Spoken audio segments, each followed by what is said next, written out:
More than 300 million people in the world speak Russian. The lingua franca in former Soviet republics, there are also big Russian-speaking communities in Europe and the US.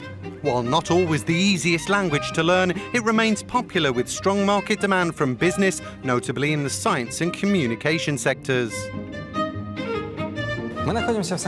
We've come to St. Petersburg State University. Every year, more than 1,500 foreign students come here from all over the world to learn Russian. Some students learn the language simply out of love for Russian literature. Others see it as a career opportunity. Ted is an exchange student from Sweden. I think there's a lot of opportunities regarding Russia as a whole. I find it very valuable, and especially want to use it further down the line in my career. It is also the case for Trenton, an American student who is studying global communications at the University of Utah.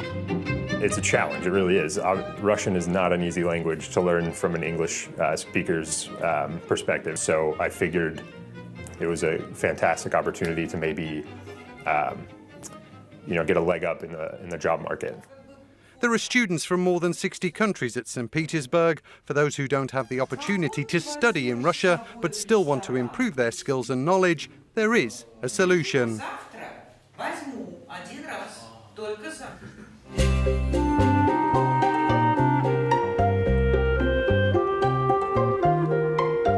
The Pushkin State Russian Language University in Moscow was the first institution to create methods for teaching Russian to foreign students. Taking that expertise, it now provides online distance learning courses.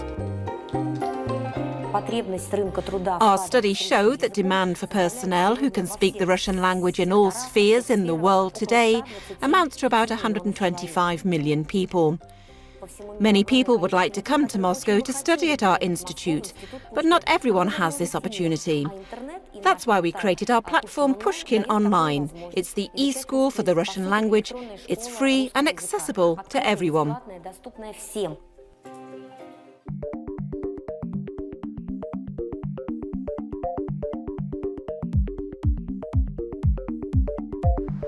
According to various estimates, around 4 million Russian speakers live in Germany.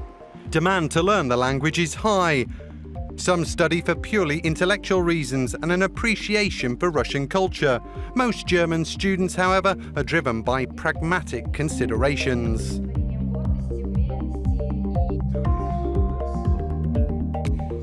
The conditions for learning Russian in Germany are good. In many states, Russian is one of the approved languages that can be taught in schools, also here in Berlin. I work at a university and we want to show the students that the Russian language actually improves their career prospects. Late last month, the Russian Language Week was held in Berlin. The important annual event brings together Slavic experts and teachers of the Russian language from across Europe. Our organisation is very much like Alliance Française or the Goethe Institute, but regarding the Russian language, of course. We have our offices in 81 countries around the world, and our mission is to teach Russian language. There's a need for it, and we try to cover it not only with our courses, but primarily with the training of local teachers and the supply of modern textbooks.